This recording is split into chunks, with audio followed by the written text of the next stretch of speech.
السلام علیکم عزیز طلباء، اس ویڈیو میں ہم ہمارے درسی کتاب کا پہلا سبق کا خلاصہ سمجھیں گے۔ ہمارے سبق کا عنوان ہے داستان تاج الملوک کے پہنچنے کی بقولی کی سرزمین میں۔ اس کے مصنف ہیں نہال چند لاہوری۔ عزیز طلباء، ہمارا یہ سبق اردو زبان کی نثری صنف داستان سے متعلق ہے، یعنی جو ہم ابھی سبق پڑھیں گے وہ سبق داستان ہوگا۔ داستان کسی طویل قصے یا کہانی کو کہا جاتا ہے، تو ظاہر ہے کہ یہ سبق ہمارا ایک طویل قصہ یا کہانی ہوگا۔ عزیز طلباء، عنوان سے ظاہر ہے کہ تاج الملوک ایک بادشاہ ہے جو بقولی کی سرزمین تک پہنچتا ہے۔ بقولی پریوں کے بادشاہ کی بیٹی ہے، تو بقولی کی سرزمین تک پہنچنے میں تاج الملوک کو بہت پریشانیوں مصیبتوں کا سامنا کرنا پڑتا ہے۔ ان تمام پریشانیوں اور مصیبتوں کو برداشت کرتا ہوا وہ اپنے منزل مقصود یعنی بقولی کی سرزمین تک پہنچتا ہے۔ تو پیش درس کے عنوان سے ہم تھوڑی سبق سے متعلق وضاحت سمجھیں گے۔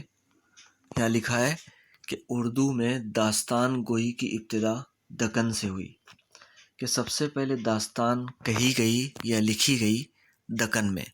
دکن ہمارے ہندوستان کا جنوبی حصہ ہے، جنوبی ہند اس کو کہا جاتا ہے۔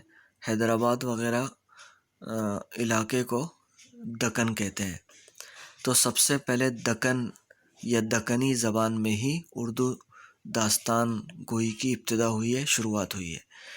پرانی اور قدیم اردو کو بھی دکنی اردو کہا جاتا ہے۔ آگے لکھتے ہیں دکنی میں لکھی گئی ملا وجہی کی سبرس کو اردو کی پہلی داستان تسلیم کیا گیا ہے۔ یعنی سب سے پہلے ملا وجہی ایک داستان گو مصنف ہے، انہوں نے سب سے پہلے دکنی زبان میں سبرس کے عنوان سے سب سے پہلی داستان لکھی گئی، جس کو سب سے پہلی داستان مانا گیا، تسلیم کیا گیا۔ داستان میں قصہ در قصہ کہانی آگے بڑھتی ہے، عموماً اس کی نثر مقفع ہوتی ہے، یعنی اس داستان کی جو عبارتیں ہوتی ہے وہ غزل کے قافیوں کی طرح مقفع ہوتی ہے۔ یعنی جیسے غزل میں ہم شعر یا مصرے کے آخر میں ہم وزن دیکھتے ہیں، تو اس کی عبارتوں کے آخر میں بھی اس کی خوبصورتی کے لیے مقفع الفاظ استعمال ہوتے ہیں۔ اس کا ہیرو دیووں، جنوں، پریوں، جنگلی جانوروں، سمندری عفریتوں اور جادوگروں کا مقابلہ کرتے ہوئے کوہ و بیابان کو طے کرتا ہوا اپنے منزل مقصود تک پہنچتا ہے۔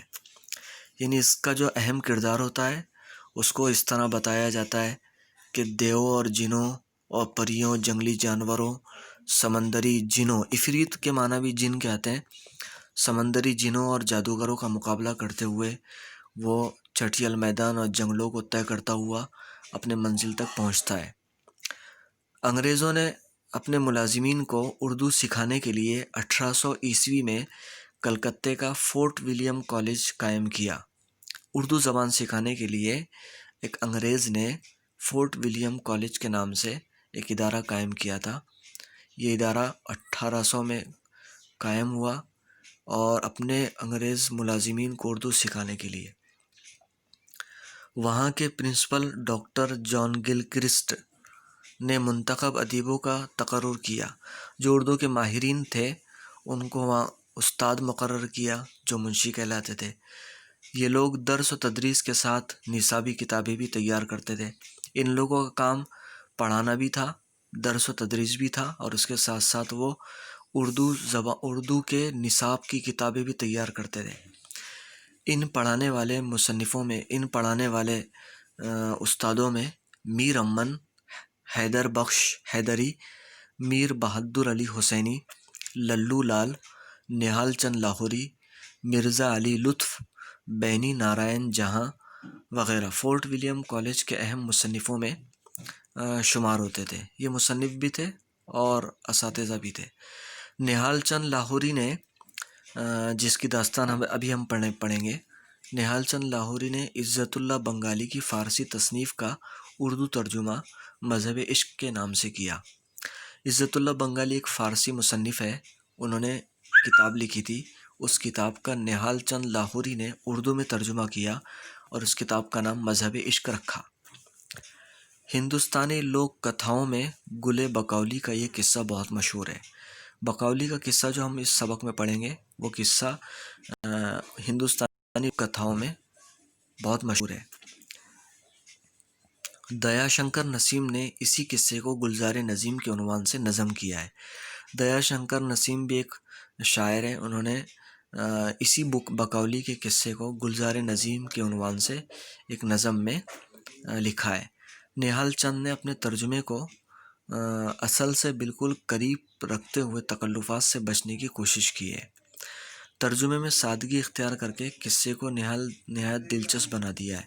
ابھی جو ہم قصہ پڑھنے والے ہیں وہ فارسی زبان میں تھا، فارسی زبان میں اردو زبان میں اس کو منتقل کیا گیا اور بہت سادگی کے ساتھ اس قصے کو دلچسپی کے ساتھ لکھا گیا۔ اس کتاب کا سن اشاعت 1813 ہے۔ اس وقت مترجم کو اس کتاب پر 150 روپے کا انعام بھی ملا تھا، نہال چند لاہوری کو۔ مذہب عشق اردو کی ابتدائی داستانوں میں نہایت اہم ہے۔ اس میں گل بقولی کا قصہ درج ہے۔ اس کی زبان اگرچہ قدیم ہے، بہت پرانی اردو زبان میں لکھا ہوا ہے، لیکن رواں ہے، لیکن یہ اردو زبان رواں ہے، آسان ہے۔ اس میں محاورات، ضرب الامثال کا استعمال متن کو دلکش بنا دیتا ہے، خوبصورت بناتا ہے۔ مصنف نے نثر میں تشبیہات اور استعارات کو بھی بڑھتا ہے، جن کی وجہ سے زبان میں شیرینی یعنی مٹھاس پیدا ہو گئی ہے۔ مصنف نے جب اس کا ترجمہ کیا تو اس ترجمے میں تشبیہات کا استعمال کیا، استعارات کا استعمال کیا، تاکہ زبان میں مٹھاس پیدا ہو، خوبصورتی پیدا ہو۔ اس سبق کے محاوروں کو درسی نقطہ بنا کر زبان کی چاشنی سے متعارف کرایا جا سکتا ہے۔ اس سبق میں ہم جا بجا محاورے دیکھیں گے، جس کو ہم محاوروں کی مثالوں کے ذریعے ہم اس کو یاد رکھ سکتے ہیں۔ سبق میں بیان کی ہوئی کہانی ہمارے ملک کی دیومالائی اور اساطیری روایت سے تعلق رکھتی ہے۔ ہمارے ملک میں دیومالائی اور اساطیری یعنی جنوں اور پریوں کی کہانیوں کو بہت اہمیت دی گئی ہے، تو یہ سبق بھی ہماری اسی طرح کی کہانی سے متعلق ہے۔ داستان میں بالعموم دیووں، جادوگروں، شعبدہ بازوں، جنوں اور پریوں جیسے ما فوق الفطرت کرداروں کا ذکر ہوتا ہے۔ یعنی داستان میں عام طور پر انہی چیزوں کا ذکر ہوتا ہے، دیو کا، جادوگر کا، چال بازوں کا، جنوں کا، پریوں کا، ہے نا۔ تو داستان میں یہی سب چیزوں کو بیان کیا جاتا ہے، یہی چیزیں کردار بنتے ہیں۔ اس داستان میں بھی پہاڑی دیو کا ذکر متحیر کر دینے والا ہے۔ یہاں بھی ہم جو پڑھیں گے تو ایک پہاڑی دیو ہے جس کا تاج الملوک کو سامنا کرنا پڑتا ہے، تو یہاں بھی ایک دیو کا تذکرہ ہے جو پہاڑی دیو کے نام سے ہے، جو پڑھنے والے کو حیرت میں ڈال دیتا ہے۔ بہرحال اب دوسرے خاکے میں جان پہچان سے متعلق نہال چند لاہوری کے بارے میں کہا گیا ہے کہ ان کے اجداد کا تعلق دلی سے تھا۔ یعنی نہال چند لاہوری کے جو خاندان کے بڑے لوگ ہیں، دادا پردادا، ان کا تعلق دلی سے تھا۔ وہ دلی میں پیدا ہوئے، لیکن جان گلکرسٹ نے ان کا وطن باراسوت بتایا ہے۔ دلی کی تباہی کے بعد نہال چند لاہور چلے گئے، اس لیے لاہوری کہلائے۔ ان کے نام کے آگے لاہوری لکھا رہتا ہے، اس لیے کہ جب دلی میں فساد ہوا، دلی تباہ ہوئی، تو وہ لاہور چلے گئے، اس کے بعد سے ان کے نام کے آگے لاہوری لکھا جانے لگا۔ 1802 عیسوی میں ایک انگریز افسر کی وساطت سے یعنی ذریعے سے انہوں نے فورٹ ولیم کالج کلکتہ میں ملازمت اختیار کی۔ ان کی تاریخ پیدائش اور وفات کے متعلق وثوق سے کچھ کہا نہیں جا سکتا، یعنی پورے پروف سے یہ بات نہیں کی جا سکتی کہ وہ کہاں پیدا ہوئے اور کہاں ان کا انتقال ہوا۔ بہرحال عزیز طلبہ، یہاں ایک داستان ہے، داستان ہم کو پڑھنا ہے، جس کا خلاصہ گویا یہی ہے کہ تاج الملوک ایک بادشاہ ہے، اس نے پکا ارادہ کیا کہ مجھ کو بقولی سے ملاقات کرنا ہے۔ تو جب ارادہ کیا تو تنہ تنہا تاج الملوک بقولی کی سرزمین تک پہنچنے کے لیے سفر شروع کرتا ہے، اور سفر کے دوران بہت مصیبتیں پیش آتی ہے، رکاوٹیں پیش آتی ہے، اور ایک بڑے دیو سے اس کی ملاقات ہوتی ہے۔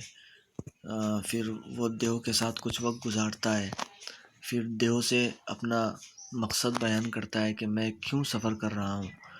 پھر دیو کو کہتا ہے کہ وہ مجھ کو اس بقولی کی سرزمین تک پہنچا دے، لیکن دیو جو ہے معذرت کرتا ہے، لیکن پھر بھی اپنی جد و جہد اور کوشش سے تاج الملوک خود اس بقولی کی سرزمین تک پہنچتا ہے۔ بقولی ایک کردار ہے، یہ پریوں کے بادشاہ کی بیٹی ہے، اور یہ ایسا پریوں کا بادشاہ تھا کہ جو 18,000 دیو اس کی نگرانی کرتے ہیں، پریاں اور دیو اس کی نگرانی کرتے ہیں۔ تو بہرحال جس دیو سے اس کی ملاقات ہوتی ہے تاج الملوک کی، تو وہ دیو گویا معذرت کرتا ہے، منع کر دیتا ہے کہ میری میں اتنی جرأت اور طاقت نہیں ہے کہ میں تم کو اس بقولی کی سرزمین تک پہنچا دوں۔ بہرحال